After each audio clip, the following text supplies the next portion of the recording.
Hello again, Matt Musil at Texans training camp with the big guy, Seth Payne, one of the original Houston Texans.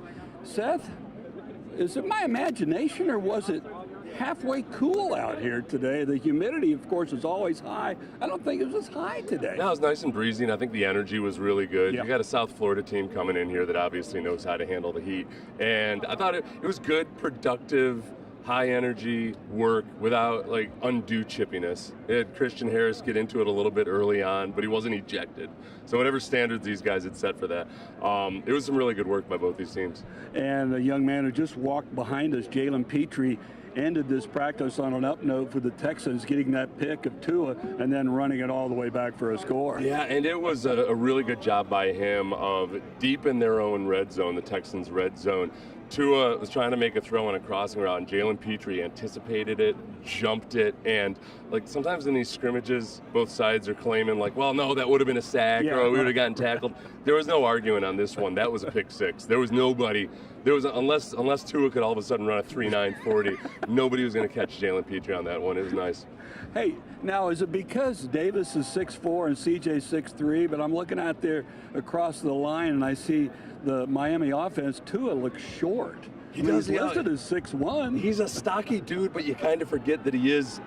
You know, Kyler Murray kind of reset the bar in the opposite direction when you talk about setting the bars. So Kyler Murray and Bryce Young now have set the bar low for what a short quarterback is. And you forget that, like, oh yeah, Drew Brees was 6 foot, 6'1". Tua's 6'1", and it's a challenge. It's something you got to overcome. But man, he can sling it. He has a slingshot arm, man. He's got some power. Yeah, I thought of the quarterbacks today.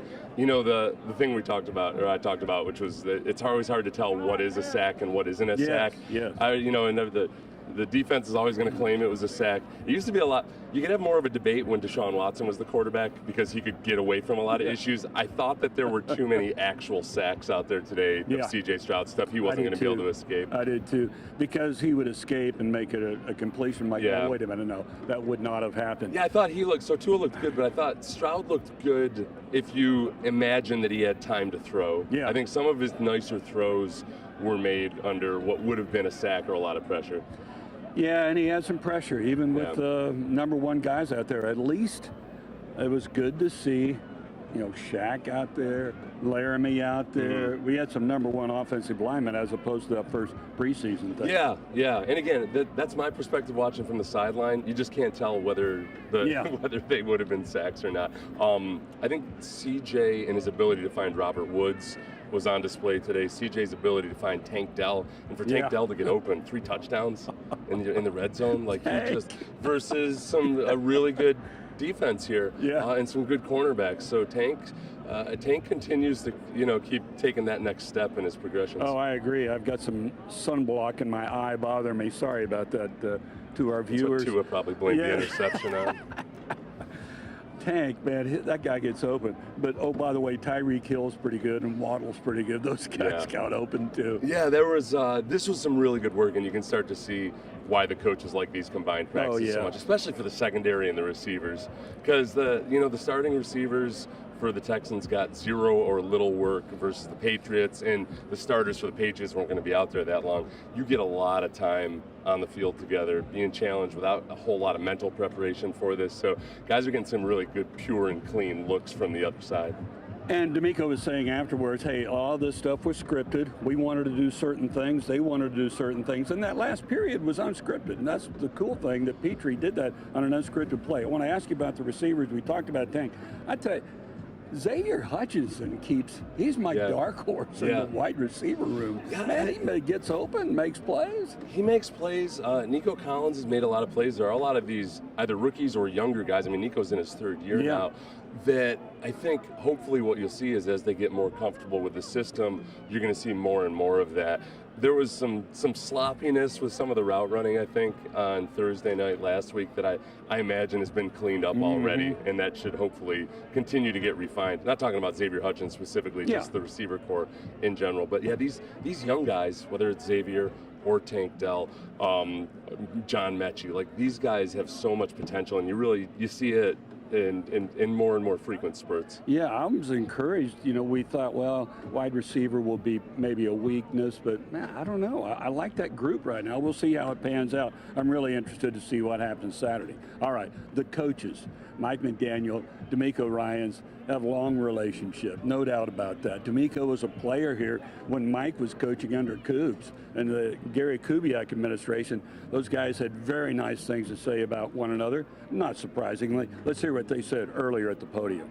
Some of the things about D'Amico are, that are inspiring are his overall, just as human being, he has that classic balance of, he's such a well-intentioned, nice, really a guy that you gravitate towards on a personal level, but then has a fire that I think players can really, really relate to and respond to.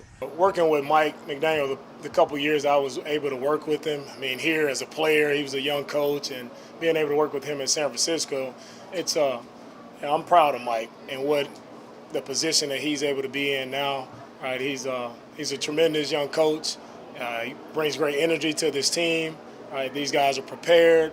Right, he's always looking to push the envelope as far as how offense is ran.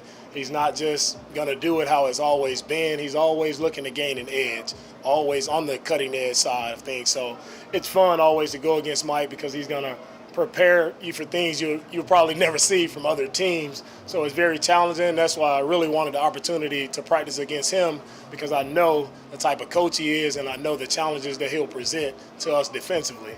And then just as a person, Mike is one of the smartest coaches I've been around, right? Always keeps it low-key, like fun, always having fun, always cracks a joke at the right time, very witty guy, and just proud of the coach that he's become, the man that he's become. It's fun to see him in the position that he's in as the Miami Dolphins head coach. I just love the fact these guys can keep it low-key.